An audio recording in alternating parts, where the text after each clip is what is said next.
Good afternoon. I'm submitting my final video here for my research defense for my project I worked on this semester in this class.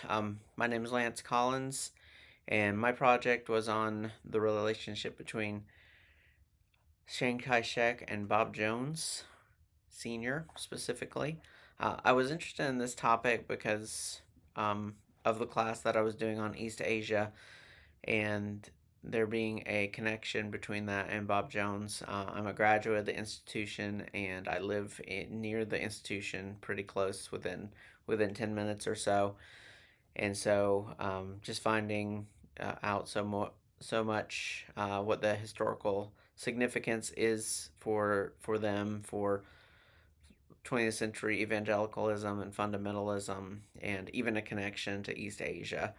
So my question that I asked for this class was, why was there this relationship between Chiang Kai-shek and Bob Jones? And I found the answer to be that for Jones there was the issue of communism, specifically other things as well, but specifically communism was more important than separation.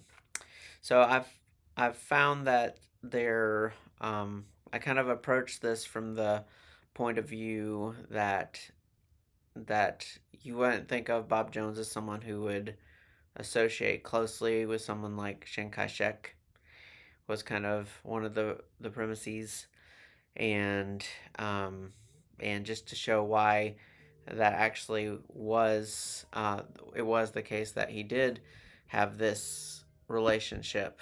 And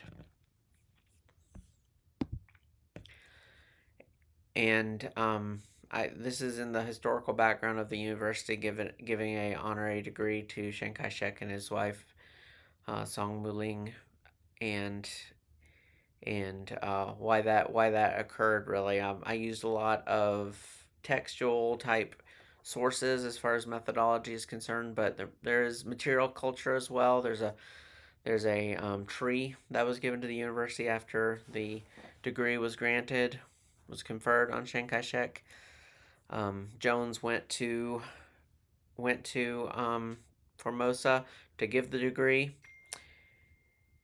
and Chiang Kai-shek in return gave them two trees that were native to China and were very rare at the time, and one is still living and is the tallest tree on campus. So there's that, and the sources textual, and audio and video as well, since it is pretty recent and some are still alive who were around when this happened. And there's photographs of them together at the giving of the degree. There's the tree and a picture of the tree, and I went to the tree as well. And um, testimony from Bob Shelton, who was a missionary in Formosa that was invited to come there to preach to Chiang Kai-shek's troops, and there was a great revival that happened. He's now since died, but his memoirs are in the university library, and that was a major part. Sermons. Jones preached a chapel sermon and talked about Chiang Kai-shek. There's government records too. One is the tax when they lost their tax exempt status in 1981, I believe.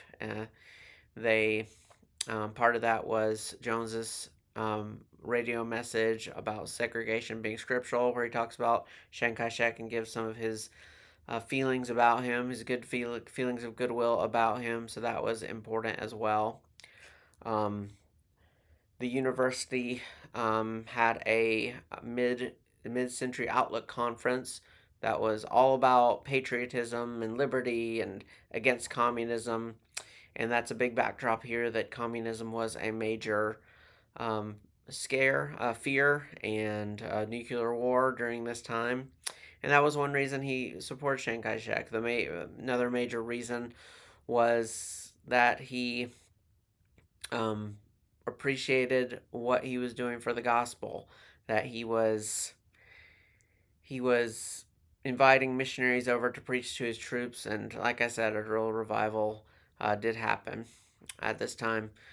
Uh, there's articles, Time articles, and newspaper articles that are also primary sources dealing with Chiang Kai-shek, several of those, and Jones.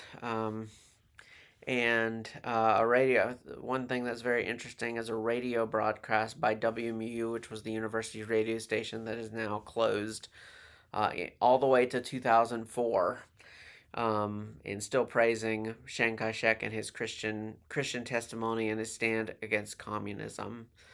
So all in all, just concluding here, just found it very interesting that Jones was not like his son and his grandson that were more separatistic, but he was willing to give a little bit for a greater cause and for Christians, even if they didn't agree. And I found some things that Chiang Kai-shek said could put him in the camp of being a modernist in some way, even. But they could agree and knew they were both believers and could have unity and fellowship together.